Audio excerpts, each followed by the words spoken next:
Hello students, तो बेटा आज हमारे पास मैथमेटिकल टूल्स का लेक्चर नंबर 11th की बात होगी।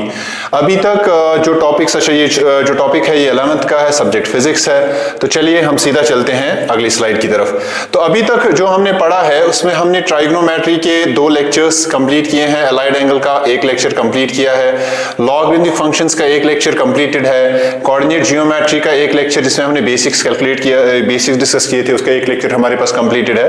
डिफरेंशिएशन के 3 लेक्चर्स कंप्लीट हो चुके हैं, मैक्सिमा मिनिमा का 1 लेक्चर कंप्लीट हो चुका है और इंटीग्रेशन का आपको 1 लेक्चर अभी तक मिल चुका होगा और आज हम इसी को आगे स्टडी करने वाले हैं। तो सबसे पहले हमारे पास, मैं पहले आपको कुछ फॉर्मूलाज का दोबारा से ध्यान दिलाऊंगा, थोड़ा याद आएगा आपको तो अच्छा रहेगा। सबसे पहली बात मैंने आपको बताया था कि मान लीजिए इंटीग्रल ऑफ, अगर हमारे पास है x rays power n, integral हमारे पास है x rays power n dx का, तो उसका जो इंटीग्रल का वैल्यू आता है that's x rays power n plus 1 divided by n plus 1 plus c, ठीक है ना।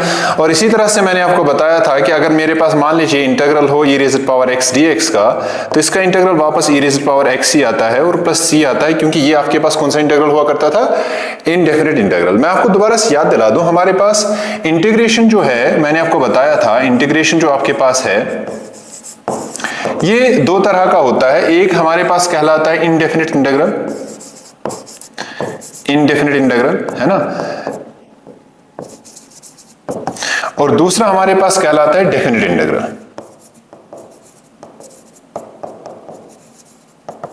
इनडेफिनेट इंटीग्रल में हमारे पास लिमिट्स पता नहीं होते थे, सो हमारे पास लिमिट्स जो हैं वो अननोन होते थे,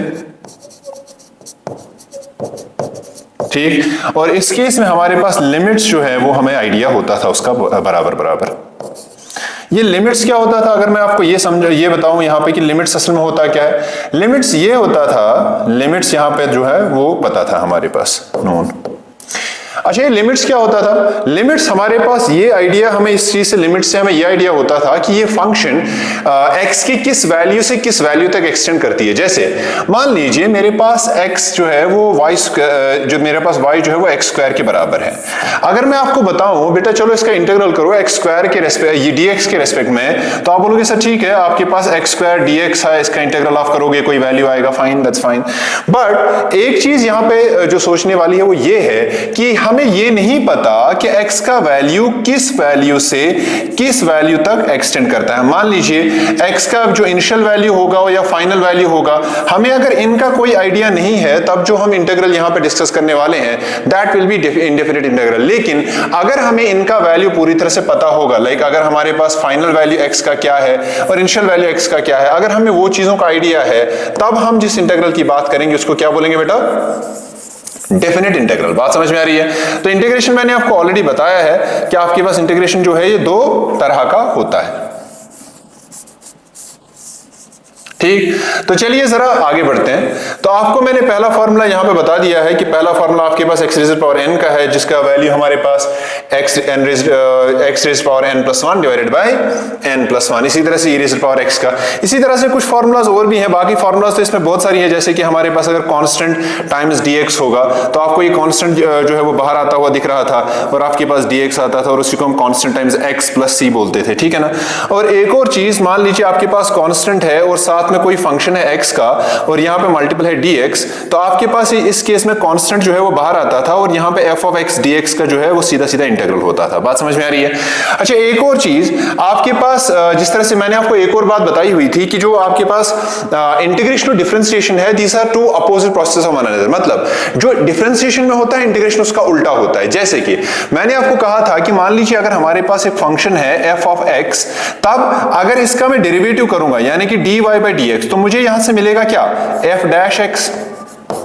बेटा ये जो है हमारे पास, this is actually a function, है ना, और ये जो है इसको यहां पे ये जो f डैश x है, ये इसका डेरिवेटिव है। क्या है, this is derivative of fx,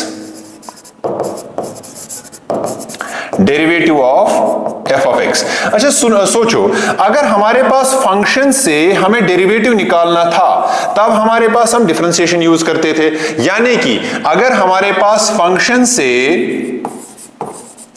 जाना होता था कहां, डेरिवेटिव में,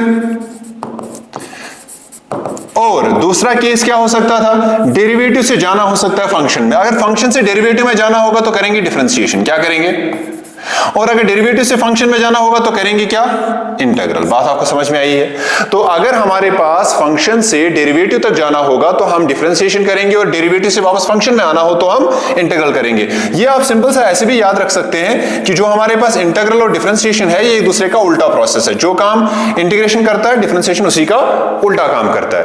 अच्छा, एक और जो कुछ इसमें कुछ फॉर्मूलाज हमने आपको एक और कुछ और भी फॉर्मूलाज बताई थी। जैसे हमने आपको बताया था कि अगर मेरे पास tan ऑफ x है ना, और अगर हमारे पास है cot ऑफ x, मैंने आपको बताया था कि अगर मेरे पास मान लीजिए cot ऑफ x dx है, इसका अगर हमें डिफरेंशिएशन करना, इंटीग्रेशन करना है तो हम क्या करते थे, इसको लिखते थे हम cos डिवाइडेड बाय sin, उसके बाद पुट करते थे sin ऑफ x। बात समझ आई। तो इसका इंटीग्रल हमारे पास आता था ln of sin of x plus c.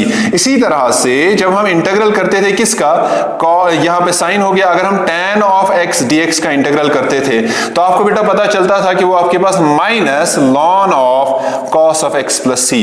तो इसी तरह से मैंने एक और इंटीग्रल भी आपको बताया था, integral of 1 divided by ax plus b। तो मैंने आपको बताया था कि ये आपके पास 1 by ln of ax plus b के बराबर होता था, और प्लस सी। तो ये कुछ फॉर्मूलाज हैं जो हमने लास्ट क्लास में डिस्कस करी थी, तो हम अभी इनकी बात तो नहीं करेंगे, बस मैं आपको थोड़ा सा इनके बारे में रिवाइज करना चाहता था ताकि आपको थोड़ा सा याद आए कि हम अब तक क्या पढ़ चुके हैं। एक और चीज इसमें यह है कि हमने इस पे क्वेश्चंस जो हैं वो कई सारे कर लिए थे, और मैंने आपको बताया था कि इस तरह के क्वेश्चंस को किस तरह से सॉल्व करते हैं, कि अगर हमारे पास कोई फंक्शन है वो पुट करनी है या किस तरह से उसको सॉल्व, उसका आंसर जो है वो आएगा। अभी जिस टॉपिक की तरफ हम जाने वाले हैं that's a very important topic of integration, और फिजिक्स के रेस्पेक्ट में थोड़ा सा आप इतना ज्यादा यूज में नहीं आएगा, बट हाँ इंपॉर्टेंट है, इसकी अपनी इंपॉर्टेंस है। कहीं कहीं पे बहुत ज्यादा काम आता है, इसके बगैर काम नहीं चलता। उसको कहते हैं इंटीग्रेशन बाय पार्ट्स। ठीक। अच्छा, इंटीग्रेशन बाय पार्ट्स आप सोच रहे होगे सर इंटीग्रेशन बाय पार्ट्स असल में है क्या। इंटीग्रेशन बाय पार्ट्स वही काम करता है जो आपके पास डिफरेंशिएशन में वो प्रोडक्ट रूल करता था। प्रोडक्ट रूल जिसमें आपके पास दो फंक्शंस हुआ करती थी, ux और vx, है ना। मैं आपको याद दिला देता हूं प्रोडक्ट रूल असल में क्या था। आपके पास एक फंक्शन होता था u ऑफ x और आपके पास दूसरा फंक्शन होता था v ऑफ x। ठीक। इसका जब हम डिफरेंशिएशन करते थे d by D x of u multiplied by v, तो बेटा इसमें क्या आता था, आपके पास सबसे पहले u अलग होता था, v का हम डिफरेंशिएशन करते थे, उसके बाद v अलग होता था, u का हम क्या करते थे, डेरिवेटिव। बात आपको समझ में आई है। तो इसी तरह से यहां पे जब हम डिफरेंशिएशन करते थे दो वेरिएबल्स का, तो हमारे पास ये वाला फॉर्मूला होता था जो मैंने यहां पे लिखा है। लेकिन मुझे बताइए क्या होगा तब अगर हमारे पास इंटीग्रेशन में भी इसी तरह से दो फंक्शंस जो है वो एक दूसरे के मल्टीप्लिकेशन में मिलती है हमें। तो इसी तरह से मैंने यहां पे लिखा है कि मान लीजिए एक फंक्शन जो है वो u ऑफ x है, दूसरा फंक्शन जो है हमारे पास v ऑफ x है। तब अगर हमारे पास मान लीजिए integral of u into v dx है, बेटा यहां पे आपको नजर आ रही होंगी दो फंक्शंस। आपको सबसे पहले यहां पे u नजर आ रहा होगा और आपको सबसे दूसरा फंक्शन जो आपको नजर आ रहा होगा वो है v। तो ये आपके पास है मान लीजिए फंक्शन 1 और ये यहां पे है फंक्शन 2। इन फंक्शन 1 और फंक्शन 2 को जब हम इंटीग्रेशन बाय पार्ट्स करते हैं तो हम एक रूल लगाते हैं आइलेट करके, बट मैं आपको वो रूल यहां पे नहीं बताऊंगा क्योंकि वो मैथमेटिक्स में पढ़ा जाता है डिटेल में। हम वहीं पे जिनका मैथमेटिक्स है वो वहां पे पढ़ेंगे, जिनका नहीं है वो थोड़ा सा मैं सिंपल सा एक बात बता देता हूं, उसको याद रखो।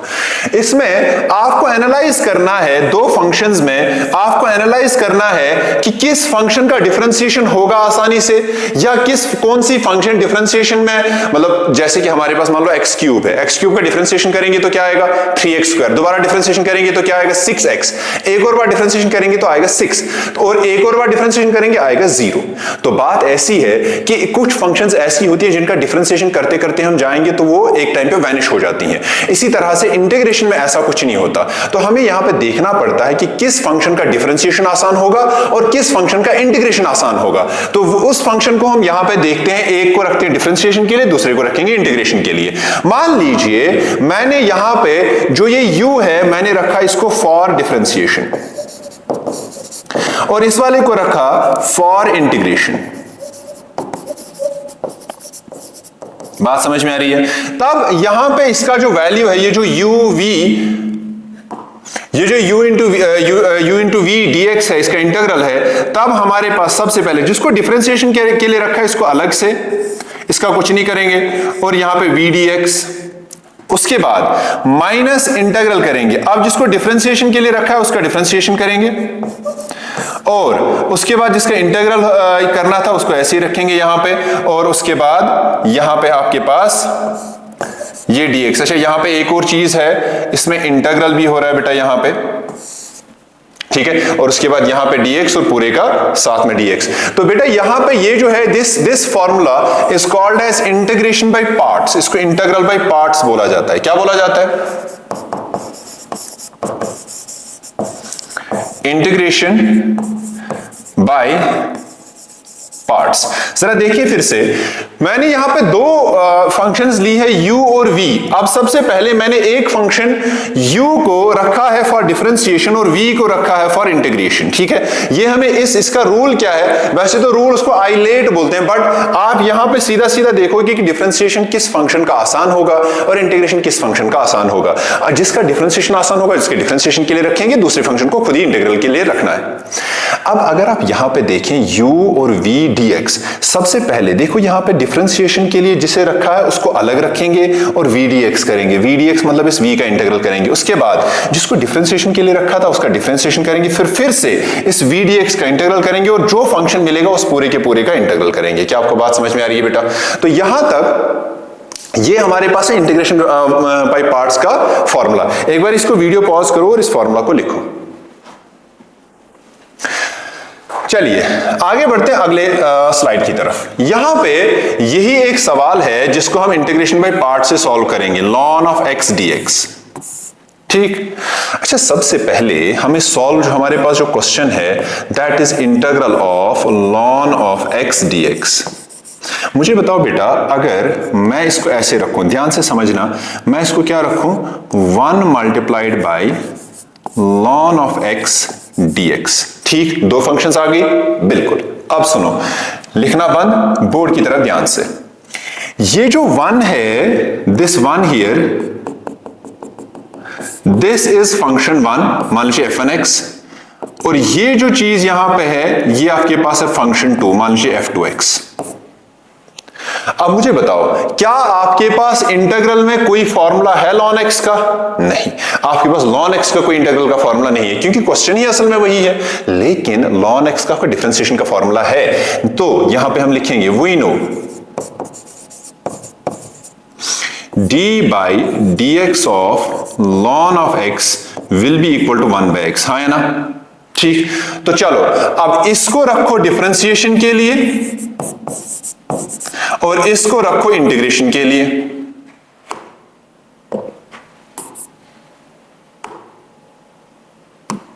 इस वाले को रखो इंटीग्रेशन के लिए। तो मेरे पास क्वेश्चन था integral of 1 into ln of x dx। बेटा जरा ध्यान से देखने की कोशिश करें, नजर इधर उधर नहीं हटनी चाहिए। अब यहां पे अगर आप देखेंगे, मैंने किसको डिफरेंशिएशन के लिए रखा है, किसको इंटीग्रल के लिए? देखो, मैंने इंटीग्रल के लिए रखा है 1 को, डिफरेंशिएशन के लिए रखा है ln x को। जरा पिछली वाली स्लाइड में जाके देखो फॉर्मूला क्या है। देखो, फॉर्मूला आपके पास है, जिस फंक्शन को डिफरेंशिएशन के लिए रखा है उसको ऐसे ही रखना है, इंटीग्रल जो डिफरेंशिएशन जो इंटीग्रल के लिए उसका इंटीग्रेशन करना है, ठीक। तो चलो करते हैं। यहां पे मैं फॉर्मूला लिख देता हूं, integral of u into V dx will be equal to, सबसे पहले u integral of v dx minus, उसके बाद integral of du by dx और उसके बाद इंटीग्रल ऑफ v dx और पूरे के पूरे का इंटीग्रल dx के रेस्पेक्ट में। ठीक, तो चलो देखते हैं। तो यहां पे इसको मैं बराबर लिखूंगा इंटीग्रल ऑफ, बेटा ध्यान से देखें, जिस फंक्शन को डिफरेंशिएशन के रखा है उसके लिए अलग किया, डिफरेंशिएशन के लिए किसको रखा है, ln ऑफ x को। ठीक, तो मैं क्या करूंगा, ln ऑफ x वाली फंक्शन को अलग करूंगा। तो मैंने क्या किया, ln ऑफ x को अलग किया, इंटीग्रल ऑफ 1 dx। ठीक, आगे पहला वाला part minus integral of d by dx of, अच्छा अब कौन सा डिफरेंशिएशन के लिए कौन सा रखा था, देखो ln ऑफ x, तो करेंगे ln ऑफ x। ठीक, अच्छा इसके बाद अब यहां पे हमारे पास ln x भी हो गया ना। अब क्या करो, अब ये इंटीग्रल करो v का वापस, v क्या है यहां पे, देखो इंटीग्रल के लिए जिसको रखा गया है, तो 1 dx और पूरे के पूरे का dx के साथ डिफरेंस यहां पे इंटीग्रेट करेंगे। तो मुझे बताओ क्या आपके पास वो आया ln ऑफ x और यहां पे इसका आया क्या, देखो x यहां पे सीधा सीधा माइनस इंटीग्रल ऑफ, देखो ln x का आएगा 1 डिवाइडेड बाई x डिफरेंशिएशन और 1 का आएगा यहां पे x और साथ में आएगा यहां पे dx। देखो ln x का डिफरेंशिएशन 1 बाई x आया, इंटीग्रल 1 dx का x आया, तो वो x और x यहां पे कैंसिल हुआ, तो आपके पास integral of ln of x dx, देखो जरा किसके बराबर आया, वो आया आपके पास x ln of x minus integral of dx। तो बेटा जरा देखो क्या आएगा, वो आपके पास आएगा integral of ln of x dx बराबर किसके, देखो x ln x ऐसे ही आएगा, x ln x ऐसे ही आया और यहां पे इंटीग्रल ऑफ dx, इसका x आएगा तो माइनस x आ गया। तो मतलब आपके पास integral of ln x dx जो होगा that will be x ln of x minus x. तो बेटा बात यहां पे इसको नोट करने की जरूरत है, ये जो फॉर्मूला यहां पे निकल आया इसको अपने फॉर्मूला शीट में ऐड कर देना, जो मैंने कल लिखाया था लास्ट लेक्चर में, और मैंने आपको बताया था कि वहां पे आधे पेज की स्पेस छोड़ दें क्योंकि कुछ और फॉर्मूलाज वहां पे डिराइव हमें करनी है। तो ये एक और फॉर्मूला है जिसको आप वहां पे नोट डाउन कर सकते हैं। तो बेटा एक काम करो, इस वीडियो को यहां पे पॉज करो और इस क्वेश्चन को लिखो अच्छे से, और साथ में क्या करो, इस क्वेश्चन को स्टेप बाय स्टेप ट्रेस करने की कोशिश करो और देखो कि कहीं पर कोई कंफ्यूजन तो नहीं है। मैं फिर भी उसके बाद आपको रिपीट करूंगा। चलो वीडियो को पॉज करो, लिखो। चलिए जरा मैं दोबारा से आपको रिपीट करा देता हूं। देखो बेटा हमारे पास आपका जो क्वेश्चन जो हमें डिराइव करना था that was integral of ln of x dx। अच्छा वैसे तो ये एक ही फंक्शन है, इसमें दो फंक्शंस नहीं है, जिस तरह से मैंने u और v फॉर्मूला यहां पे यूज किया, इंटीग्रेशन बाय पार्ट्स यूज किया, लेकिन प्रॉब्लम हमारे पास ये थी कि हमारे पास इस तरह का कोई इंटीग्रल का फॉर्मूला था नहीं ln x का, और वो फॉर्मूला ना होने की वजह से हमारे पास इसका इंटीग्रल सॉल्व करना इम्पॉसिबल था अब तक। लेकिन हमने क्या किया, हमने कहा चलो जी काम करते हैं, हम 1 into ln x dx करते हैं। अच्छा यहां पे अब हमारे पास दो फंक्शंस आई, एक आया हमारे पास ln x, दूसरा आया x। अच्छा आपके पास ln x का इंटीग्रल तो होगा ही नहीं, अरे क्वेश्चन ही वही है यार, ठीक, ln x का इंटीग्रल अभी पता नहीं है, तो मैंने ln x को ऐसे ही रखा, और क्या रखा, किसके लिए रखा, डिफरेंशिएशन के लिए। 1 के लिए मुझे इंटीग्रल करना आसान है, 1 का इंटीग्रल करूंगा हमेशा x आएगा, तो मैंने इसका इंटीग्रल किया। अब जरा देखो, तो मैंने क्या किया, डेरिवेटिव किया ln ऑफ x का विद रिस्पेक्ट टू x, वो 1 बाय x हुआ, तो मैंने क्या किया 1 ln ऑफ x dx। अब इसमें मैंने ये वाला फॉर्मूला यूज किया। सबसे पहले मैंने यहां पे, अच्छा ये जो मैंने ये f2x यहां पे दिया है जिसका डिफरेंशिएशन किया है, क्या ये एक्चुअली में u है और ये वाला एक्चुअली में क्या है v, तो मैंने क्या किया, मैंने u को ऐसे ही रखा, ln ऑफ x v का इंटीग्रेट किया, उसके बाद माइनस, अब जो है u हमारे पास उसका डिफरेंशिएशन किया और उसके बाद इंटीग्रल ऑफ v है ना, v का इंटीग्रल किया और उसके बाद पूरे का इंटीग्रल अलग से किया, तो वही आएगा आपके पास x ln of x minus ये और ये कैंसिल हुआ तो आपके पास dx आया, तो वही आया x ln of x minus x। तो ये जो फॉर्मूला है मैंने आपको बोला था इसको नोट करना है बेटा, काम आएगा आगे, ठीक है। चलिए आगे बढ़ते हैं कुछ और क्वेश्चंस की तरफ। एक यहां पे इस क्वेश्चन को मैं इरेज कर देता हूं, ठीक है, मैं इस क्वेश्चन को इरेज कर देता हूं। मैं एक और क्वेश्चन यहां पे आपको दिखाऊंगा इसी इंटीग्रल बाय पार्ट्स के रेस्पेक्ट में। बेटा जब हमने वो फॉर्मूलाज डिराइव करी थी तो आपने देखा था कि आपके पास वहां पे फॉर्मूला आता था, एक तो आता था किसका, सेक स्क्वायर एक्स का, कोसेक स्क्वायर एक्स का, कोसेक एक्स कॉट एक्स का और सेक एक्स टैन एक्स का। आपने कहीं भी ना सेक एक्स का फॉर्मूला देखा ना आपने कोसेक एक्स का फॉर्मूला देखा। सही बात, चलो डिराइव करके देखते हैं। तो क्वेश्चन आपके पास है integral of sec X DX, ये आपके पास इंटीग्रल सॉल्व करने का है। अच्छा, ये इंटीग्रल जब हम सॉल्व करेंगे, क्योंकि हमारे पास कोई फॉर्मूला नहीं है, लेकिन हम ये चीज जानते हैं कि sec x का हम डिफरेंशिएशन जरूर कर सकते हैं। सही बात, तो क्या मैं इसको sec x मल्टीप्लाइड बाय 1 लिख सकता हूं? तो मैं क्या करूंगा, यूजिंग इंटीग्रल बाय पार्ट्स। तो सबसे पहले जरा हम देखें, हमारे पास इंटीग्रल आएगा किसका, sec ऑफ x dx, है ना। तो इसी को मैं लिख सकता हूं क्या, integral of sec of x multiplied by 1 dx। अब यहां पे मेरे पास दो फंक्शंस आई, देखो बेटा मैं दोबारा से फॉर्मूला यहां पे लिख दूं। आपके पास u v dx जो है, इसमें जो फंक्शन हमने डिफरेंशिएशन के लिए रखा था उसको अलग करेंगे और इंटीग्रल करेंगे v dx का। उसके बाद माइनस, उसके बाद हम जो डिफरेंशिएशन के लिए रखा है उसका डिफरेंशिएशन करेंगे और इंटीग्रल करेंगे v dx का जो इंटीग्रल के लिए रखा है, और फिर पूरे का इंटीग्रल करेंगे अलग से x के साथ।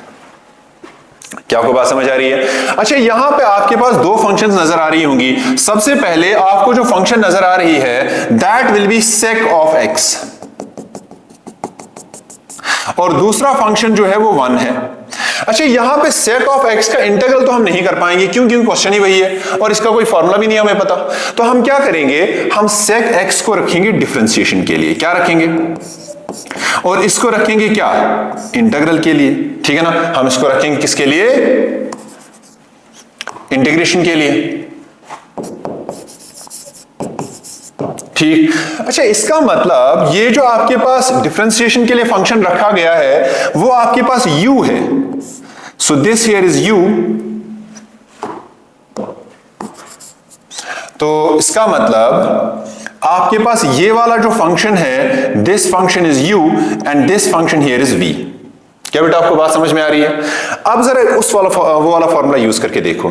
तो इसका मतलब integral of sec x multiplied by 1 dx बराबर होगा किसके, जरा ध्यान से समझने की कोशिश करें। जिसका डिफरेंशिएशन उसको अलग, यानी कि u को पहले अलग रखेंगे, यानी कि sec of x integral of 1 dx। ठीक, आगे देखो, उसके बाद minus integral of differentiation of किसका, sec ऑफ x। अरे बोल यार, डिफरेंशिएशन किसका, sec ऑफ x का। अच्छा, उसके बाद इंटीग्रल होगा किसका, 1 dx का, और फिर साथ में पूरे का इंटीग्रल होगा अलग से। अरे वो वाला फॉर्मूला यूज किया यार। तो मतलब आपके पास sec ऑफ x और यहां पे आपके पास आएगा multiplied by x minus integral of, अच्छा sec x का डिफरेंशिएशन बोलो तो जरा सा। sec x का ये जो यहां पे आपका इंटीग्रल है ना, sec x का इंटीग्रल आपको बोलना है। तो sec x का इंटीग्रल क्या आता है, sec x tan x। तो इसका आता है sec x tan x। क्या आपको बात समझ में आ रही है बेटा? अच्छा, यहां पे इसका इंटीग्रेशन जो आएगा वो आएगा x। बात समझ आई? तो इसका मतलब आपके पास integral of sec of x multiplied by 1 dx will be equal to, ध्यान से देखें बेटा, x sec ऑफ x, सही बात, और यहां पे आपके पास आया minus integral of x into sec x tan x।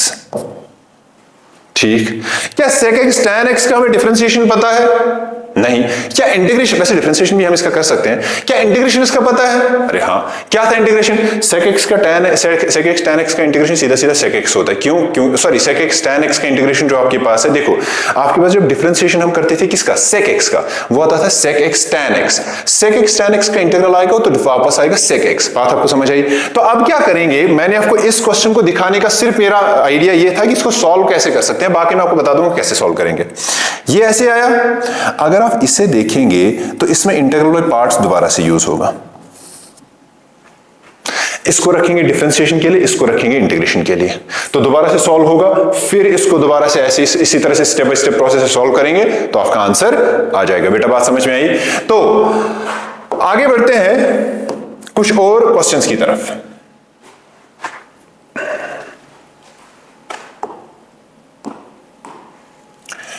तो अगला क्वेश्चन आपके पास है x sine of x square dx। अच्छा देखो यहां पे ये जो क्वेश्चन है ये दूर से देखने पे ऐसा लगता है कि ये सॉल्व होना चाहिए इंटीग्रेशन में पार्ट्स के थ्रू, लेकिन ऐसा नहीं है। क्यों? क्योंकि क्वेश्चन देखने के बाद आपको पहले दिमाग में चक्कर घूमना चाहिए कि इस क्वेश्चन को क्या हम कुछ सब्स्टिट्यूशन कर सकते हैं। तो यहां पे अगर आप देखो आपके पास जो क्वेश्चन है, अगर आप ध्यान से देखो, वो है x sine of x square dx। अगर आप जरा ध्यान से देखेंगे बेटा, अगर आप पुट करेंगे x square equal to t, तो आपके पास जरा देखो तो वो आएगा आपके पास dt बाई dx। किसके बराबर आएगा? 2x dx। जरा देखो तो आपके पास ये जो dt डिवाइडेड बाई 2 आया, क्या वो आपके पास, एक सेकेंड ना, ये dx नहीं आएगा यहां, तो आपके पास आएगा dt बाई 2 आएगा x dx। इस इक्वेशन को जरा चेक करो, ये x और x dx को मिला के ये लिखा जा सकता है क्या? और साइन ऑफ x स्क्वायर की जगह लिखा जा सकता है t। इसका मतलब this implies I can write it as, जरा ध्यान से, आपके पास है साइन ऑफ x स्क्वायर और आएगा x dx। तो अगर आप ये करोगे यूज, इसको मान लो फर्स्ट और इसको मान लो सेकंड, तो जरा लिखो यूजिंग फर्स्ट एंड सेकंड, तो आपके पास आएगा वो integral of sine of t और साथ में आएगा यहां पे dt। तो साइन ऑफ t का इंटीग्रल हम जानते हैं। देखो इंटीग्रेशन, आपको इंटीग्रेशन का फॉर्मूला इस तरह से भी याद रखते हैं, जैसे कि साइन x का डिफरेंशिएशन है cos x, cos x का इंटीग्रेशन है sin x। इसी तरह से साइन cos x का जो डिफरेंशिएशन है that is minus sin x, तो sin x का इंटीग्रेशन होगा माइनस cos x। तो मतलब ये होगा आपके पास minus cos of t plus c, तो वो आएगा आपके पास माइनस cos t की जगह क्या आएगा बेटा? x स्क्वायर, तो आएगा x स्क्वायर प्लस c। तो ये है इसका आंसर। बेटा आपको बात समझ में आ रही होगी। एक बार वीडियो को पॉज करो और इसे लिखो। चलिए आगे बढ़ते हैं अगले सवाल की तरफ। आपके पास नेक्स्ट क्वेश्चन जो है, अगर आप ध्यान से देखें तो यहां पे भी इसी तरह का सब्स्टिट्यूशन होगा, जैसे x divided by ax square plus b dx। ठीक है बेटा। अच्छा अगर इस क्वेश्चन में आपको एक हिंट दे देता हूं, उसके बाद आप वीडियो पॉज करके ट्राई करना। Put ax square plus b equal to t, ये आपके पास हिंट है। जरा वीडियो को पॉज करो और इसको ट्राई करो। चलो आई होप कि ये आपने ट्राई कर लिया होगा सभी ने और सभी का आंसर आ भी गया होगा। तो चलो अब मैं दिखाता हूं। तो यहां पे ये जो पुट हमने किया, तो हम क्या करेंगे, dt डिवाइडेड बाई dx जो होगा दैट विल बी, जरा ध्यान से देखें, a कांस्टेंट है मल्टीप्लाइड बाई पावर नीचे पावर माइनस 1 यानी कि 2 माइनस 1 प्लस 0, तो वो आपके पास आएगा dt डिवाइडेड बाई dx आएगा बराबर क्या, 2a इंटू x। क्या आपको बेटा बात समझ में आ रही है? इसका मतलब आपके पास जो dt है that is 2a x dx। जरा देखो तो dt डिवाइडेड बाई 2a किसके बराबर है बेटा? x dx। ये जो इक्वेशन 1 है और ये जो यहां पे इक्वेशन 2 है, इनको यूज करो। यूजिंग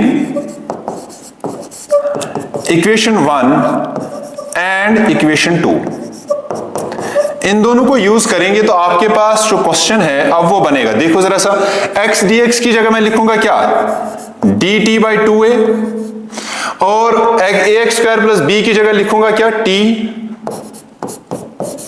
अच्छा यहां से जो कांस्टेंट है 1/2 ये बाहर आएगा, कांस्टेंट है ना, और इंटीग्रल आएगा 1/t dt।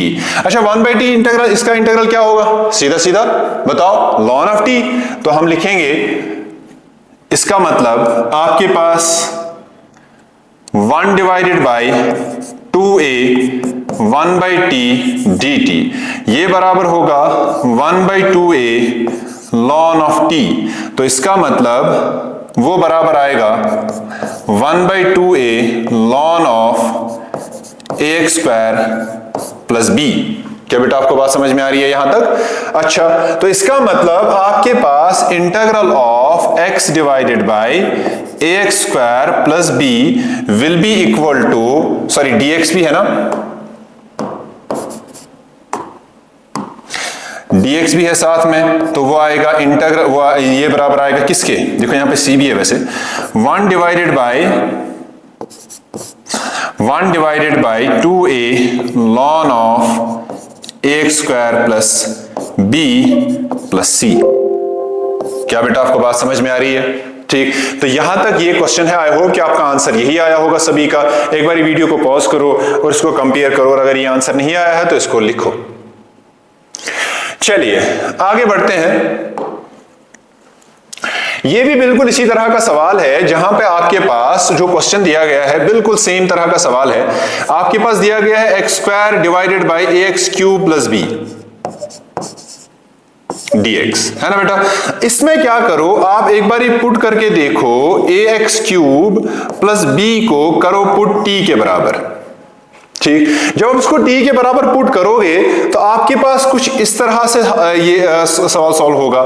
dt by dx जो है वो आपके पास आएगा, a ऐसे ही कांस्टेंट है, 3 नीचे x रेज़ पावर 3 माइनस 1 और उसके बाद प्लस यहां पे 0। ठीक, तो इसका मतलब आपके पास dt डिवाइडेड बाई dx बराबर आएगा 3ax स्क्वायर। बात समझ में आ रही है बेटा? तो जरा ध्यान से देखेंगे, यहां पे आपके पास ये आएगा dt divided by 3a will be equal to x square dx। बेटा बात समझ में आ रही है? अच्छा, इस क्वेश्चन को जरा सा एनालाइज करो तो आपके पास जो क्वेश्चन है that is integral of x square dx divided by ax cube plus b। तो अगर हम इक्वेशन 1 और इक्वेशन 2 को यूज करके देखें तो मैं लिखूंगा यहां यूजिंग इक्वेशन 1 एंड इक्वेशन 2। तो बेटा क्या मैं लिख सकता हूं आपके पास वही इंटीग्रल, अब x स्क्वायर dx की जगह मैं लिखूंगा dt बाई 3a, और यहां पे इसके साथ साथ मैं लिखूंगा x स्क्वायर dx की जगह क्या, x स्क्वायर dx की जगह मैंने लिखा dt बाई 3a, और ax क्यूब प्लस b की जगह लिखूंगा t, तो 1 डिवाइडेड बाई t। तो यहां पे 1 बाई 3a जो है वो बाहर आएगा और इंटीग्रल आएगा dt डिवाइडेड बाई t का। तो मुझे बताइए क्या वो 1 डिवाइडेड बाई 3a और यहां पे आएगा ln ऑफ t। ठीक, तो इसका मतलब आपके पास जो इंटीग्रल है x square dx divided by ax cube plus b, तो क्या वो बराबर आएगा बेटा यहां पे जरा चेक करके देखो, तो आएगा 1 डिवाइडेड बाई 3a, देखो तो ln ऑफ t, वैसे c भी है ना यहां पे, तो मैं लिखूंगा प्लस, साथ में आएगा ln of t plus c। अच्छा, t किसके बराबर है, ln ऑफ, देखो तो ax क्यूब प्लस b।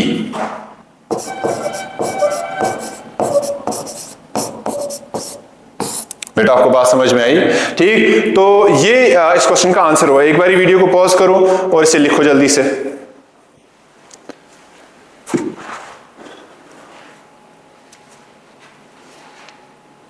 आगे बढ़ते हैं अगले सवाल की तरफ। ये सवाल भी बिल्कुल एक्चुअली सेम ही है, इसमें ऐसा कुछ खास है नहीं, बट चलो फिर भी देखते हैं। अगर आप इस क्वेश्चन को एनालाइज करो तो आपके पास क्वेश्चन जो है that is X square sec square X cube dx। बेटा जरा इस क्वेश्चन में पुट करके देखो एक्स क्यूब को पुट करेंगे t के बराबर, तो मुझे बताइए क्या मैं लिख सकता हूं 3x square is equal to dt by dx, या मैं ऐसे लिखूं इसको dt divided by 3 is equal to X square dx। यार कुछ नहीं किया है हमने, बस इस 3 को यहां डिवाइड किया, एक्स स्क्वायर को यहां ले आया, ठीक है ना। तो ये आपके पास है इक्वेशन नंबर 1, ये आपके पास है इक्वेशन नंबर 2। जरा यूज करो, यूजिंग इक्वेशन 1 एंड इक्वेशन 2, इन दोनों को यूज करेंगे तो आपके पास यहां लिखा जाएगा integral of sec square X cube और एक्स स्क्वायर dx। अच्छा, ये एक्स स्क्वायर dx जरा चेक करके देखो, एक्स स्क्वायर dx हमें यहां पे मिला है dt डिवाइडेड बाई 3, तो इसका मतलब मैं लिखूंगा integral of sec square T और यहां पे लिखूंगा dt। अच्छा सेक स्क्वायर एक्स इंटीग्रल उसका क्या होता था, देखो आपको याद होगा मैंने आपको बताया था tan x का जो डिफरेंशिएशन होता है वो सेक स्क्वायर x होता है, तो सेक स्क्वायर x का इंटीग्रल क्या होगा, वापस tan x है ना। तो इसका मतलब इसका डिफरेंशिएट जो इंटीग्रेशन आएगा that will B tan of t plus c। तो मुझे बताइए वही आएगा आपके पास tan ऑफ t किसके बराबर है बेटा, x क्यूब। ठीक, तो बेटा इसको वीडियो को पॉज करो और यहां तक लिखो। ठीक, तो यहां तक जो है हमने कंप्लीट किया है इनडेफिनिट इंटीग्रल, ठीक है ना। अब अगला एक लेक्चर जो होगा होपफुली मैं ट्राई करूंगा, मैं उस इंटीग्रेशन को पूरा का पूरा एक लेक्चर में कंप्लीट करने की कोशिश करूंगा। तो अगला एक लेक्चर जो हमारे पास होगा वो टोटली फोकस्ड होगा ऑन डेफिनिट इंटीग्रल्स। मैं आपको वहां पर थोड़ा सा और भी समझाऊंगा कि इनडेफिनिट इंटीग्रल डेफिनिट इंटीग्रल में डिफरेंस क्या है और ये किस तरह से हम डेफिनिट इंटीग्रल को हम नाम जो है वो डेफिनिट इंटीग्रल क्यों देते हैं, इसी तरह से इनडेफिनिट इंटीग्रल का नाम इस तरह का क्यों है, तो वो मैं आपको नेक्स्ट क्लास में डिस्कस करूंगा। तब तक इस ये जो आपके पास इनडेफिनिट इंटीग्रल है इसको रिवाइज करके देखें, इसको अच्छे से क्वेश्चंस ट्राई करके देखें अपने मॉड्यूल पे या जो भी बुक आपके पास अवेलेबल है। तो अपना ख्याल रखें, अल्लाह हाफिज।